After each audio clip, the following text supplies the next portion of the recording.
नमस्कार, देवभूमि चैनल में आपका स्वागत है। आज हम बहुत ही महत्वपूर्ण विषय पर बात करने वाले हैं। हमने बताया कि एकादशी किस प्रकार से मनाई जानी चाहिए, व्रत कैसे किया जाना चाहिए, क्या नियम है एकादशी के, देव कैसे उठाने हैं। देवउठनी एकादशी सबसे महत्वपूर्ण एकादशी में से एक है, बहुत बड़ी एकादशी है। इस दिन जगत के पालनहार 4 महीने की योग निद्रा के बाद जागृत होते हैं।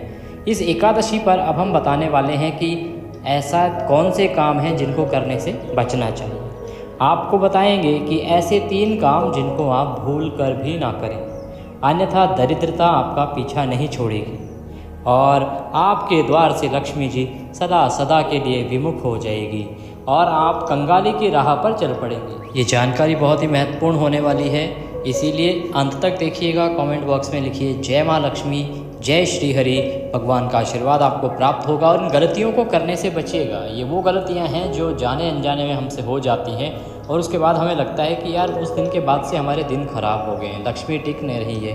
क्या कारण है कि हमारे घर में पैसा आ ही नहीं रहा है, क्या कारण है हमारा जो बिज़नेस है वो रुक गया है, क्या कारण है हमारे घर की तरक्की रुक गई है। इसीलिए इन गलतियों को करने से आपको बचना चाहिए। देवउठनी एकादशी बहुत ही महत्वपूर्ण एकादशी होती है। इस दिन कुछ कार्यों को करने की पूर्ण रूप से मनाही है। अगर इन कार्यों को किया जाता है तो इसके बहुत ही दुष्परिणाम हमारे सामने आते हैं। इससे जगत के पालनहार भगवान श्री हरि विष्णु नाराज हो सकते हैं, इसीलिए इन कार्यों को नहीं करना चाहिए। देवउठनी एकादशी पर भगवान श्री हरि विष्णु आप सभी जानते हैं कि 4 माह की योग निद्रा के बाद जागृत होते हैं।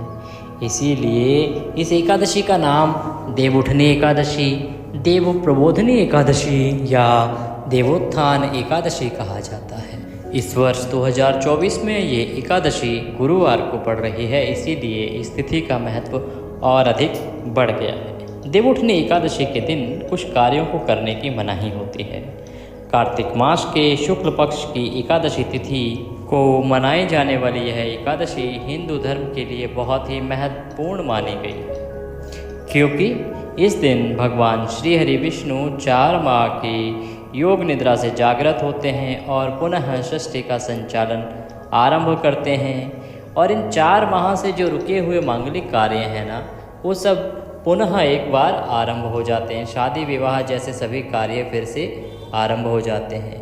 ये जो एकादशी है ना, बहुत ही महत्वपूर्ण एकादशी है, तो इसके जो नियम हैं उनको पहले जान लेते हैं और ऐसे कौन सी चीज़ें हैं जिनको इस दिन करने से जगत के पालनहार श्री हरि विष्णु रुष्ट हो सकते हैं और माँ लक्ष्मी आपसे रुष्ट हो सकती हैं।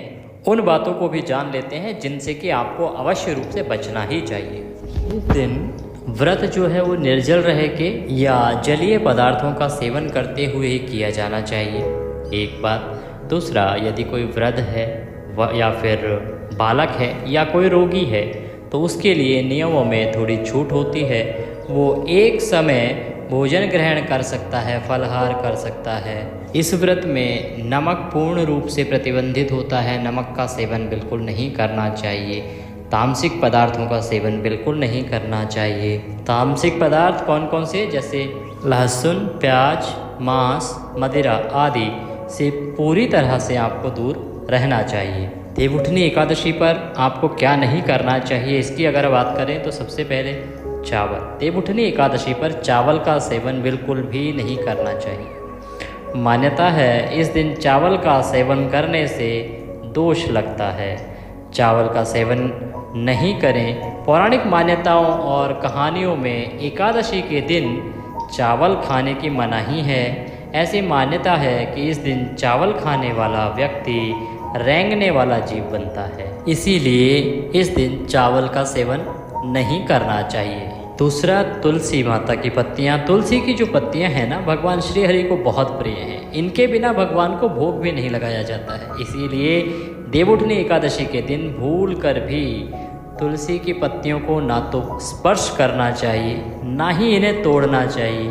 तुलसी की पत्तियाँ तोड़ने से माँ लक्ष्मी रुष्ट हो सकती हैं, आपके घर में कंगाली आ सकती है। तुलसी की पत्ते के बिना भगवान को भोग नहीं लगता है, इसीलिए एक दिन पहले ही इनको तोड़ के रखें। और अगर आप पहले से तोड़ के रखना भूल गए हैं एक दिन पहले, तो आप मंदिर से जाके ले आएँ, या फिर आपकी जो गमला होगा ना, वहाँ पे कुछ सूखी पत्तियाँ, अपने आप टूटी हुई पत्तियाँ होंगी, केवल आप उनको ही लें। इसके अलावा आप पत्तियाँ ना तोड़ें, अन्यथा जितना पुण्य आप नहीं कमाएंगे उससे अधिक पाप आपको लग जाएगा। जब आप इस दिन व्रत कर रहे हैं या पूजन कर रहे हैं तो इस दिन आपको काले रंग के कपड़ों को बिल्कुल भी नहीं पहनना चाहिए। वैसे तो सनातन धर्म में किसी भी पूजा पाठ के कार्य में काले कपड़े पहनना प्रतिबंधित माना गया है, परंतु देवउठनी एकादशी का अगर आप व्रत कर रहे हैं या पूजन कर रहे हैं तो आपको काले रंग के कपड़े बिल्कुल भी नहीं पहनने चाहिए। अगर आपके लिए संभव है तो आप पीले वस्त्र धारण कीजिए, ये आपके लिए बहुत शुभ रहेगा, भगवान श्री हरि की कृपा आपको प्राप्त होगी। अगर काले कपड़े आप पहनेंगे तो ये आपके लिए हानिकारक हो सकता है। देवउठनी एकादशी के दिन आपको प्रसन्न चित्त रहना चाहिए, किसी के साथ झगड़ा नहीं करना चाहिए, बेवजह वाद विवाद पैदा नहीं करना चाहिए। अगर हम बात करें घर की तो घर में आपको शांत चित्त से रहना चाहिए, अच्छा माहौल रखना चाहिए। लड़ाई झगड़ा ईर्ष्या आदि का जो माहौल है इससे माँ लक्ष्मी रुष्ट होती हैं। पूजा के दिन ये तो बिल्कुल भी घर में होना ही नहीं चाहिए। मन में किसी के प्रति वैर भाव ना रखें, द्वेष की भावना ना रखें, किसी के साथ अपशब्द ना बोलें। इस प्रकार की चीज़ों से आपको इस दिन अवश्य रूप से बचना चाहिए।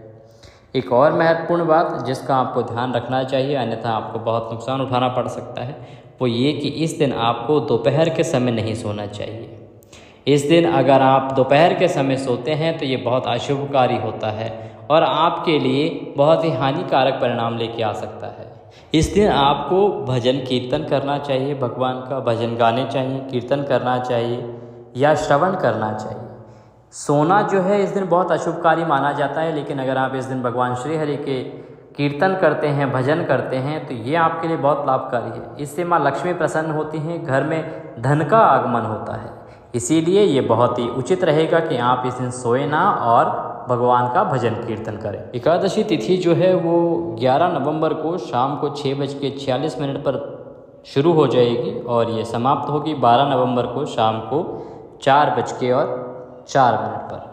सूर्योदय से तिथि की गणना की जाती है एकादशी के व्रत के लिए और द्वादशी युक्त व्रत जो है वो श्रेष्ठ होता है। इसीलिए एकादशी जो है वो 12 नवंबर को मनाई जाएगी और व्रत जो है पारण होगा आपको 13 नवंबर को। और 13 नवंबर को व्रत पारण का जो शुभ समय रहेगा वो रहेगा 6:42 से और 8:51। इस समय में आप अपने व्रत का पारण कर सकते हैं।